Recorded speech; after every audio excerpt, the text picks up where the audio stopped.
Qui serait béni toutes les familles. Alléluia. Amen. Je vais t'encourager. Ce matin, tu prends ta Bible. Genèse chapitre 12. Le temps qu'on m'a donné très petit, je vais vous exhorter un peu. Genèse chapitre 12. Genèse chapitre 12. Alors les pères prennent le temps de pasteur parce que nous avons un petit temps. Tous entendons Genèse 12, verset 1er. En Genèse chapitre 12. Genèse tome Nami Balé. Qui est là? Je dis aussi après, moi-même je lis. Nous lisons la Bible dans le livre de Genèse chapitre 12, le verset 1er. Je dis au nom du Seigneur. L'Éternel dit à Abraham, va-t'en de ton pays, de ta patrie, et de ta maison, de ton père, dans le pays que je te montrerai. Le verset 2, je ferai de toi une grande nation, et je te bénirai. Je rendrai ton nom grand, et tu seras une source de bénédiction. Le verset 3, je bénirai ceux qui te béniront, et je mentirai ceux qui te mentiront. Et que toutes les familles de la terre seront bénies en toi. Alléluia. Je te parle de cet homme-là. Un homme qui a vécu comme toi et moi. Avec ses parents. Avec sa famille. Je lui dis quitte sa famille. Parce que si tu restes au milieu d'eux, ça ne va pas aller. Je vais changer au statut. Alléluia. Je vais changer au statut. Je vais changer son statut. Je vais t'élever. Je vais de toi grand. Toutes les familles de la terre seront bénies en ton nom. Nous sommes ici venus représentant beaucoup de familles. Je suis venu. Ma famille. Tu es venu. Ta famille. Tu es venu. Ta famille. Chacun. Ta famille. Ensemble. Cette famille. Alléluia. Chacun sait là où est sa famille. Dans la sorcellerie. Dans la tradition. Dans tout ce qui fait la haine, c'est-à-dire des problèmes aujourd'hui. J'ai béni. Alléluia. C'est pourquoi je t'encourage. En Genèse 22, quand il a éprouvé Abraham pour amener son fils Isaac, verset 18, oui, j'ai vu que tu m'aimes beaucoup. Toutes les nations de la terre seront bénies en toi et en ta prospérité. C'est pas Jésus-Christ. Pas Jésus-Christ. Tu as cru en Jésus. Prospérité d'Abraham. Si tu vas venir fils d'Abraham. Les promesses d'Abraham sont sur toi. Maintenant que tu es ici, avec toi-même tu es là. Tu n'as pas d'enfant ici. Tu n'as pas ton mari ici. Tu n'as pas un frère ici. Personne de ta famille ne tient. Quand tu vas retourner, parle de Jésus. Parle Seigneur Jésus. Il va venir à Jésus. En Actes apôtres chapitre 16. Actes apôtres chapitre 16. À partir du verset 30-31. Un homme là qui était geloué. On a pris Pierre, Jésus l'a mis en prison. Parce qu'il prêchait le salut de toute la famille. Qu'est-ce que nous allons faire? Alléluia. Amen. Crois seulement au Seigneur Jésus. Toi, tu seras sauvé. Toi, avec ta famille. Même si ton mari n'est pas ici. Même si ton enfant n'est pas ici. Maintenant, amenez personne ici. Quand tu es parti, viens ton mari. Viens ton enfant.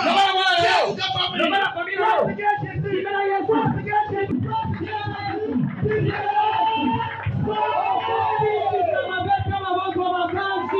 ta délivrance. Un chrétien qui a déjà goûté à la délivrance. La première des choses, vous devez être reconnaissant envers Dieu. Vous devez reconnaître que sans Dieu, on ne peut rien faire. Toi, tu as reçu la délivrance pendant ce séminaire. Je te donne un message. C'est pas le moment d'abandonner le Seigneur. C'est le moment de continuer toujours à avancer dans le Seigneur. Si tu n'avais pas l'église, l'église est là. Choisissez un groupe. Choisissez un groupe. Un département. Pour venir évoluer avec Jésus. Jésus a besoin de toi. Après la délivrance, il faut s'accrocher à Jésus. C'est comme Marthe. C'est comme Marie. Après leur délivrance, ils se sont accrochés à Jésus. Jusqu'à la croix, Marthe, Marie étaient là. Ils étaient là parce qu'ils avaient la connaissance. Ils reconnaissaient que sans Jésus on ne peut rien. C'est pour cela. Même Lazare, celui que Jésus avait ressuscité, il était collé, cimenté à Jésus. C'est qu'est-ce que nous voyons dans l'église? Un chrétien après la délivrance, après la guérison, ils abandonnent. Il dit, ah, mais l'église on est le bisingaï.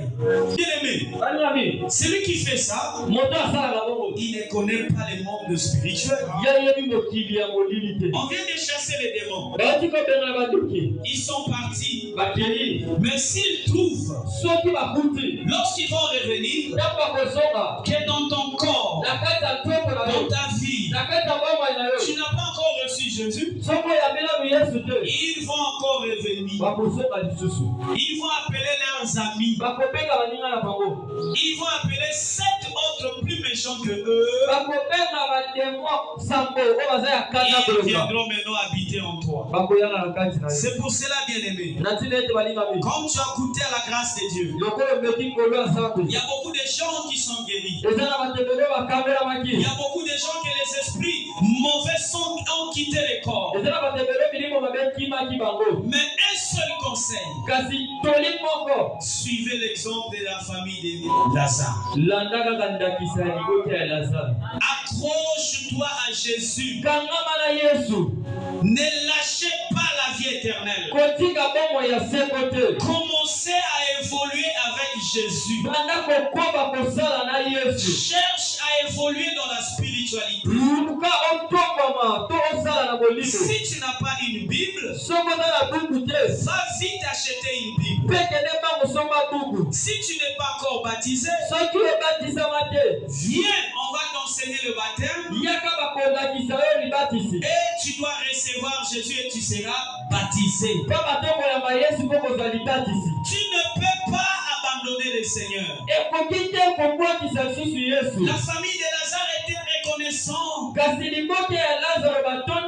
Ils ont dit à celui qui a délivré notre frère Lazare, on lui donne quand même à manger. À celui qui nous a donné la valeur. Moi, Marthe, qui n'avait pas la foi. Moi, Marie, qui n'était pas dans l'église. J'ai choisi une bonne part. J'étais un peu loin. J'ai donné mon argent dans la musique. Dans le mutuel, je dois quand même contribuer pour que l'église de Dieu avance.